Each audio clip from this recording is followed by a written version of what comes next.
Welcome, you incredible early career therapists, to another deep dive. We know you're out there moving beyond just learning the textbook techniques, Sure. really starting to grapple with what it truly means to be a person in the room with another person. Exactly. It's that exciting, sometimes, well, daunting stage where the textbook rules feel, yeah, not quite enough. You're likely feeling those natural tensions and contradictions inherent in this work, where theory meets the messy, unpredictable reality of human interaction. Today, we're taking a deep dive into a chapter that speaks directly to these very feelings. Conflicts About Technique by Mitchell and Black, from their seminal work, Freud and Beyond. This isn't just about reviewing historical theories, not at all. No, definitely not. Think of this as more like a shared walkthrough. We're going to grapple with the text together, pausing, unpacking, questioning, and most importantly, grounding it in the beautiful, sometimes messy reality of clinical experience you're facing every day. And our mission today, it isn't really to give you the right answers because honestly, there aren't always definitive ones in this field, are there? Right. Instead, our goal is to help you clarify a really profound question for yourself. What kind of therapist do you want to be? And what does that say about what you fundamentally believe truly helps people change? The chapter itself vividly highlights how what we do in the room is deeply, intrinsically connected to our core ideas about the nature of the therapeutic process. It sort of reveals the underlying philosophical arguments beneath the surface of seemingly technical disputes. Okay, so let's unpack this chapter and see how Mitchell and Black illuminate those core tensions that are probably already bubbling up in your own practice. And they do a fantastic job right from the start, setting that historical stage, don't they? They really do. They kick things off by showing us the evolution of psychoanalytic technique right from its beginnings. They point out that influential figures like Winnicott, Mitchell himself, and Aaron, among others, saw Freud's original technique as, well, a pragmatic compromise. A compromise. How so? Yeah. Well, not just a rigid scientific application, but a remarkably flexible approach, really shaped by his grand scientific theories and his actual lived personal experience with patients. Ah, okay. And what I found so crucial here is how Mitchell and Black immediately draw that contrast with figures like Kohut, isn't it? Spot on. Kohut, they point out, often viewed Freud's technique more as a rigid, almost dogmatic set of rules that, ironically, could actually hinder genuine human connection. But for an early career therapist, wouldn't it be easy to just dismiss these as historical footnotes? Yeah. How do Mitchell and Black make them relevant for us today? That's a great question because it is easy to think of these as, dusty historical debates. But Mitchell and Black show us these aren't just academic squabbles over minor details. Right. They signal a massive shift in the very discourse of psychoanalysis. It moved from focusing almost entirely on the patient's internal world, their drives, fantasies, intrapsychic conflicts, to recognizing the analyst's personality and the interactional field, that betweenness. That space between the two people in the room. Exactly. Recognizing that as a crucial, indispensable element of the therapeutic process itself. And they remind us that early psychoanalysis often operated from what they call a surgical or maybe archaeological model. The goal was almost like removing an obstacle or unearthing a buried relic. I think many of us still carry a little bit of that idea when we first start, don't we? Absolutely. This surgical metaphor led to a strong push for very strict technical rules, like maintaining a certain distance or avoiding personal influence, all to, theoretically, avoid contaminating or influencing the patient's internal process. But here's where it gets really interesting. Freud himself was often far more flexible, more human, more responsive in his actual practice than his published writings, which often sounded like these strict dictums might suggest. That's a key point. It hints at the inherent tension between abstract theory and lived experience right from the very beginning of the field. Yeah. It's like even Freud was grappling with it. Precisely. That foundational tension within Freud's own work really foreshadows the deep conflicts that would emerge later on. So the first big conflict they highlight, a truly classic one, is this dance between analytic neutrality and analytic engagement. It's a question that confronts every new therapist the moment they step into the room. Yeah. How much of me is in here? Can I really be a blank screen? Yeah, the blank screen idea. Yeah. In classical Freudian psychoanalysis, the emphasis was heavily on the analyst being just that, or maybe a mirror.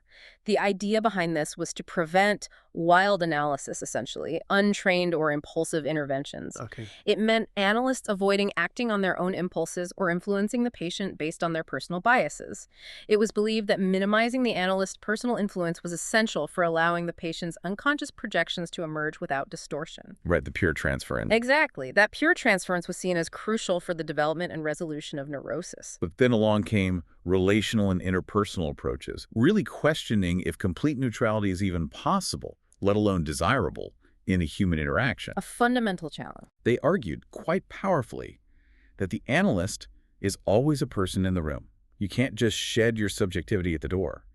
Therefore, the therapeutic relationship is inherently a two-person interaction, co-created, not a one-way street where the patient just projects onto an empty vessel. It seems pretty hard to argue with that once you're actually sitting there with a client. Indeed. Think of Sullivan's foundational concept of the participant observer. He saw the analyst as inescapably involved in the field. Involved, not detached. Right. Relational theorists don't just see the analyst's influence as inevitable. They see it as potentially therapeutic, as a key part of the healing process itself. The analytic space isn't neutral in a static sense. It's a dynamic, intersubjective field that is continuously co-created. Let's question and changes. Exactly. The core debate, Mitchell and Black show us, shifts from should the analyst be neutral to how does the analyst's subjectivity and presence inherently impact the therapeutic process? And crucially, how can that impact be understood and used constructively? It's a profound reframing, really. So, the relational view argues that the very idea of an objective neutrality can, in practice, feel cold, maybe distant, or even inauthentic to a client, potentially hindering a genuine connection. You can land that way, yeah. It's not about not influencing, because you're always influencing simply by being present, right? Right. It's about understanding how you influence, how you participate in the field, and then using that awareness to help the client. This really makes you think about things like appropriate, thoughtful self-disclosure, or the importance of the real relationship alongside the transference, rather than just seeing it as like a contamination. It sounds like a tighter rope to walk in some ways, though. It definitely is. And the fascinating part here is that this conflict isn't just about a specific technique or rule. It goes much deeper. Deeper how? It's fundamentally about the nature of the self. Is the self an isolated internal structure? Or is it fundamentally formed and transformed in relationship? And by extension, it's about how change happens. Is it through insight into those isolated internal structures, or is it through new corrective relational experiences? Okay, that sets up the next one perfectly. Yeah. The tension between analytic abstinence and responsiveness. This one, I think, hits particularly close to home for early career therapists because you're constantly grappling with how much to give, how much to hold back. Absolutely. It's that constant tightrope walk, isn't it? Yeah. I remember a supervisor once joked, if you're not sweating a little about whether to offer a tissue, you're not really in the room. It's a very real-time clinical dilemma. It really is. And Freud's abstinence rule was pretty clear and often quite stark. The analyst should not gratify the patient's desires, especially those arising from the transference. And why was that seen as so important? Well, the theory was that this frustration was crucial for pushing the patient to explore their inner world, to develop insight into their unconscious wishes, and ultimately to achieve symbolic gratification instead of real-world fulfillment, which might, derail the analysis. Okay, that makes sense theoretically. But then object relations and relational theories came in, arguing really strongly that rigid, dogmatic abstinence can actually be re-traumatizing for patients. Yes, particularly those who've experienced early deprivation, neglect, or chronically unresponsive environments. So for these individuals, a therapist who acts too much like a blank wall could unwittingly reenact early, painful relational patterns. Exactly. That reenactment risk is significant. That makes so much sense, yet it sounds incredibly challenging for a new therapist. Yeah. How do you distinguish between providing that crucial responsiveness and inadvertently falling into old patterns of gratification or fostering unhealthy dependency? That's a vital question. And this is where Winnicott's concept of the good enough mother becomes so helpful and directly applicable. Good enough, not perfect. Precisely. He suggested that perfect absolute frustration isn't therapeutic. It's a nuanced balance of frustration and responsiveness that's needed for healthy development. In therapy, this means sometimes the analyst needs to hold or contain the patient's intense effect or provide a corrective emotional experience. How so? Not by giving them everything they want, but by being present and responsive in a way that differs from their past damaging experiences. A complete lack of responsiveness, they argue, can actually break down the therapeutic relationship, especially with more severely disturbed patients who need that foundational holding. So the debate is about the analyst's core function. Yeah, the fundamental debate here for the analyst's role is this. Is it primarily to frustrate and interpret, pushing towards insight? Or is it to provide a new, reparative relational experience, often through thoughtful responsiveness, that actually allows new insights to emerge? So it's definitely not about giving the patient everything they demand or want in the moment. Not at all. Instead, it's about recognizing when a certain kind of responsiveness within appropriate, thoughtful, and professional limits is absolutely crucial for growth. It's about being a real object, providing a real reparative experience that counteracts past relational deficits, rather than just being a blank screen onto which they project.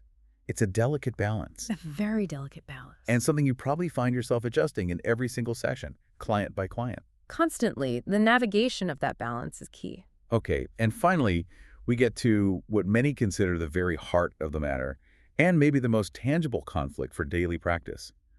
Interpretation versus the analyst's presence and the therapeutic relationship itself as the primary agent of change. This is the stuff of actual sessions, right? Absolutely. In classical psychoanalysis, interpretation was unequivocally the main tool. The analyst's job was seen as making unconscious processes conscious, providing intellectual and emotional insight that would lead to structural change within the psyche and ultimately conflict resolution. Sort of, yeah. The belief was that understanding the roots of one's conflicts would free the individual. But, as the chapter points out with great clarity, some theorists argued very persuasively that interpretation alone simply isn't enough. Right, especially for certain clients. Like who? Especially for patients grappling with pre-Oedipal issues, those very early developmental conflicts that predate the Oedipus complex. For these individuals, simply being told this means that, or you're feeling this because of that, might be intellectually interesting, sure, but it doesn't necessarily lead to deep, lasting change. So insight isn't always the answer. It's argued these patients might need a corrective emotional experience before they can truly even utilize or integrate interpretations in a meaningful way. The insight needs fertile ground, so to speak. Okay, that makes sense. And a key insight here is how relational and interpersonal approaches fundamentally highlight the analyst's presence as a real person and the therapeutic relationship itself as the primary vehicle for change. The relationship itself is the therapy. In large part, yes. The experience of being in relationship, of being seen, understood, and genuinely held in mind by another human being can be profoundly transformative. Ferenczi, for instance, a key figure in this shift, really emphasized the importance of real human connection and the analyst's authenticity. So it's not just what's said. Exactly. The therapeutic action isn't just about what is said through interpretations, but what is experienced in the interpersonal field, in the co-created space between two people. And it's important to clarify, it's not that relational approaches throw interpretation out entirely. That's a common misconception, isn't it? A very common one. No, they don't discard it. Instead, they reframe its role. Interpretation becomes part of the relational process. It's often seen as something co-constructed between analyst and patient, or as an offering within the shared dynamic experience. So less top-down. Much less. It's not a detached, authoritative pronouncement from on high, but an invitation to explore meaning together, always grounded in the felt reality of the relationship. It's less about I, the analyst, know your truth, and more about let's explore this truth together as it emerges between us. That sounds like a much more collaborative and, frankly, less intimidating approach for a new therapist. It truly is. And the profound implication here is that insight isn't just the cause of change, but it can also be the result or maybe a valuable component of a new relational experience. The concept of mutuality and intersubjectivity becomes central here. Meaning the analyst isn't just interpreting the patient's internal world in isolation, but actively interpreting the interaction itself, the dance that unfolds between them, and how both participants contribute to it. Wow. Okay, so after wading through these fascinating historical and theoretical currents, what does this all mean for you, the psychotherapist, trying to figure out your own path day by day, client by client? Where do you land with all this? Well, Mitchell and Black make it abundantly clear. These three conflicts, Neutrality versus engagement, abstinence versus responsiveness, and interpretation versus presence are not simply a menu of techniques to choose from or arbitrary rules to follow. No easy checklist. Definitely not. They are deeply rooted in fundamental theoretical differences about the nature of the mind, the self, and ultimately how psychological change actually occurs. They're not just about what you do, but why you do it, and what you believe fundamentally helps a person heal and grow. Exactly. Hmm. They represent a spectrum of approaches and, crucially, a spectrum of underlying values. Classical psychoanalysis, for instance, born from what's often termed a one-person psychology model, leaned heavily towards an objective, detached analyst striving to understand an isolated internal world. Right.